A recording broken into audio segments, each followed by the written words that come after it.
Siguiendo con nuestros apuntes de derecho societario y comercial, hablaremos entonces del proceso de liquidación de la sociedad. Cuando ya sucede la causal de disolución, se inicia el proceso de liquidación, que como su nombre lo indica, consiste en volver líquidos los activos sociales, con la finalidad como tal de pagar ese pasivo externo y con el remanente hacer el reembolso de los aportes a los asociados si quedase algún remanente. Hay varios procesos de liquidación dependiendo del régimen aplicable a la sociedad disuelta, porque depende mucho también del modelo societario en que se encuentre. Por regla entonces general, diremos que las sociedades se liquidan con relación al proceso de liquidación privada reglamentada en el Código del Comercio y desarrollada como tal en los estatutos sociales que hayan establecido los socios para este modelo societario. Hay otro procedimiento que se denomina el de liquidación judicial, el cual procede, como ya lo vimos, por autoridad competente y que se realiza con base en la normatividad que ha previsto el legislador respecto a las sociedades que están sujetas a regímenes especiales de liquidación, como lo son los de las entidades financieras. Así las cosas, entonces explicaremos la liquidación privada como tal de un modelo societario que se realiza bajo la tutela de los socios y su protagonista como tal es el liquidador o los liquidadores, como ya lo hemos visto, como se ha previsto en varias normatividad para este proceso de liquidación. La función, el liquidador es un administrador de la sociedad que adelanta el proceso liquidatorio y que representa legalmente a la sociedad durante ese proceso liquidatorio. En tal sentido, se encuentra sujeto al régimen de los administradores y a las funciones de los administradores dentro del modelo societario. La ley señala que las funciones del liquidador dentro de las causales se encuentran las siguientes: las de solicitar la rendición de cuentas por parte de los anteriores administradores, realizar el inventario del patrimonio social, elaborar la cuenta final de liquidación, en fin, de realizar también todas las gestiones que demande la sociedad durante este proceso liquidatorio. Cuando sucede la causal de disolución sin que la misma se haya subsanado por la sociedad o enervado, lo primero que habrá de hacerse después de designar un liquidador es aprobar las cuentas de los anteriores administradores. Por eso decíamos que el liquidador tiene que solicitarle las cuentas a los anteriores administradores. Estas, junto con el inventario del patrimonio social, van a establecer y a medir esas gestiones del liquidador.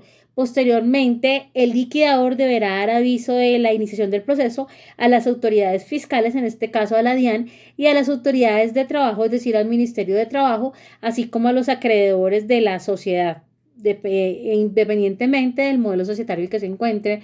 Una vez se han realizado los avisos correspondientes, se procede a la elaboración del inventario del patrimonio social.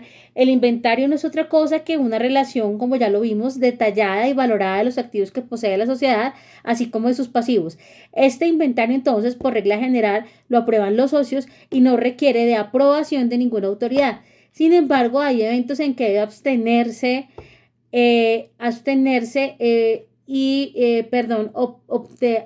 obtenerse por parte de la Superintendencia de Sociedades quien recibió a la sociedad ese inventario. En algunos eventos la superintendencia recibió ese inventario, entonces hay que tener de ellos ese inventario. Recibido ese inventario, ¿cierto? Se corre traslado a los acreedores para las objeciones y aclarada esta se procederá a aprobar o no ese inventario. El liquidador enajenará de manera ordenada los activos sociales para proceder al pago del pasivo externo de la sociedad, respetando la prelación de créditos establecida por el legislador y vista también en su derecho de obligaciones. Luego, los activos remanentes, después de cancelado todo el pasivo externo, se entregarán a los socios a título de reembolso de acuerdo a su aporte.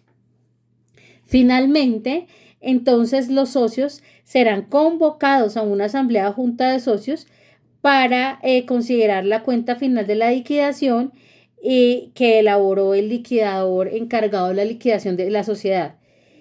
Así las cosas, el último paso dentro del proceso liquidatorio será la inscripción en el registro mercantil de la cuenta final de la liquidación, con lo cual se considerará extinguida la sociedad. En cuanto la sociedad carezca de pasivo externo, los socios pueden optar por simplificar sustancialmente el procedimiento de liquidación, aprobando de manera simultánea el inventario y la cuenta final de liquidación, lo cual implica una responsabilidad de los socios en el evento de que hubieran existido acreedores. Si extinguida la sociedad, hay activos que por error no fueron incluidos como tal en el inventario, el liquidador debe realizar una adjudicación adicional. Para este efecto, procede a realizar el avalúo de los respectivos activos y se lo transfiere al acreedor por prelación que corresponda de créditos o en su defecto a los socios.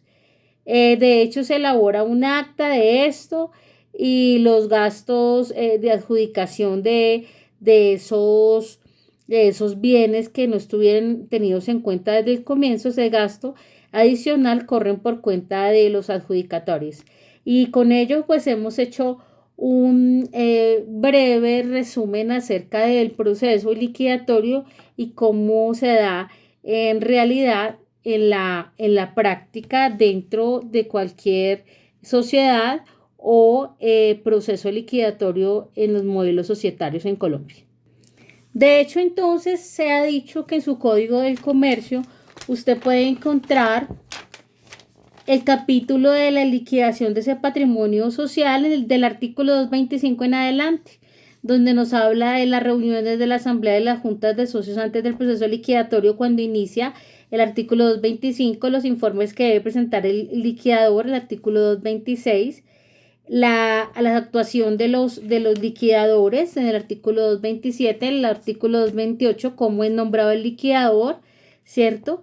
El artículo 230, cómo designamos un administrador como liquidador, y la toma de decisiones cuando actúan varios liquidadores, que usted la puede encontrar en el artículo 231, cómo se da el aviso a los acreedores, artículo 232, el inventario que se debe realizar en el proceso liquidatorio, artículo 233, la aprobación de ese inventario, artículo 237, y las funciones como tal del liquidador, ¿cierto? El 238, que de ese sí vamos a hacer un breve análisis, y es acerca de que como tal acá se señala, el liquidador debe concluir las operaciones sociales pendientes, debe exigir la cuenta de sus actuaciones anteriores a los administradores, debe cobrar créditos activos en la sociedad,